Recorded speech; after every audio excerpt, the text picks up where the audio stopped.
Bonjour à tous, alors on se retrouve ici pour réfléchir à un problème d'arithmétique. Voici l'énoncé, je vous donne une suite arithmétique donc de la forme n plus b avec a et b entiers. Et donc si je regarde les éléments de cette suite, parfois ce sera un nombre premier, parfois non. Je vous demande de montrer que si je choisis un entier k, donc quel que soit l'entier k, je pourrai toujours trouver 15 éléments de la suite consécutifs dont aucun d'eux n'est premier. Donc voici un exemple très simple, si je prends un égale 7n plus 3, et je demande est-ce que je peux trouver deux nombres consécutifs qui ne sont pas premiers, ben oui, bien sûr, par exemple 38 et 45. Alors voilà, ben je vous laisse mettre la vidéo sur pause pour résoudre l'exercice.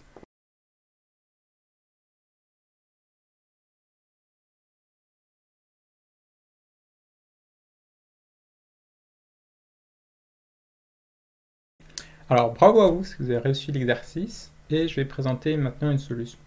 Alors je vais commencer d'abord par regarder une stratégie de preuve sur un exemple simple, mais en fait le cas général ne sera pas plus compliqué. On reprend notre exemple de tout à l'heure, 7n plus 3 et k égale 3.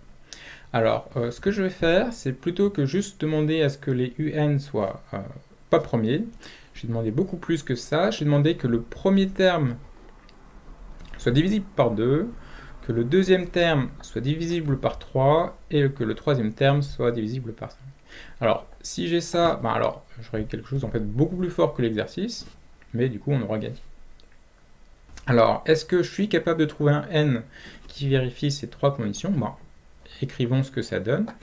Donc ça fait un système avec n, donc pour n plus 1, n plus 2, n plus 3, et je peux manipuler un peu les modulo 2, modulo 3 et les modulo 5 pour simplifier le système, et en continuant à travailler, on se retrouve avec juste un système avec n, modulo 2, modulo 3 et modulo 5.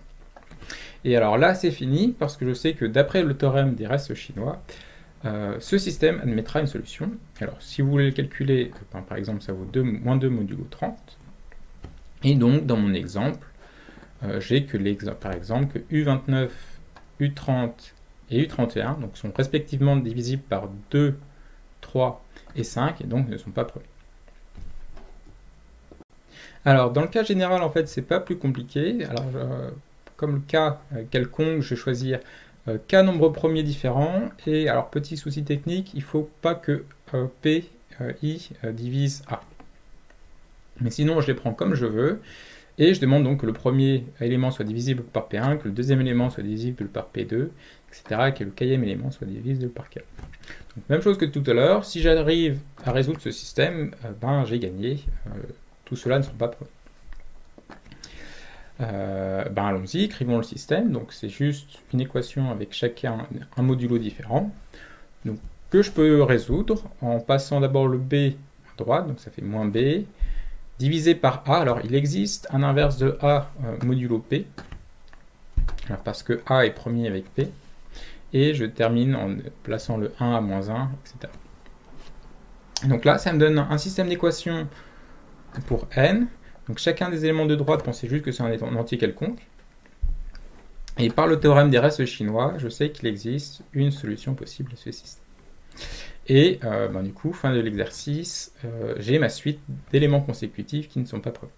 Alors là, je vais aller un tout petit peu vite. Il se pourrait que, par exemple, un star plus 1 soit exactement égal à P1. Même chose pour un star plus 2, ça pourrait être exactement égal à P2, qui serait premier. Mais bon, ici, en fait, on a une infinité de solutions avec le théorème des restes chinois, donc il suffit de choisir une qui est suffisamment grande, telle que on soit plus grande que tous les pk. Et là, ça termine l'exercice.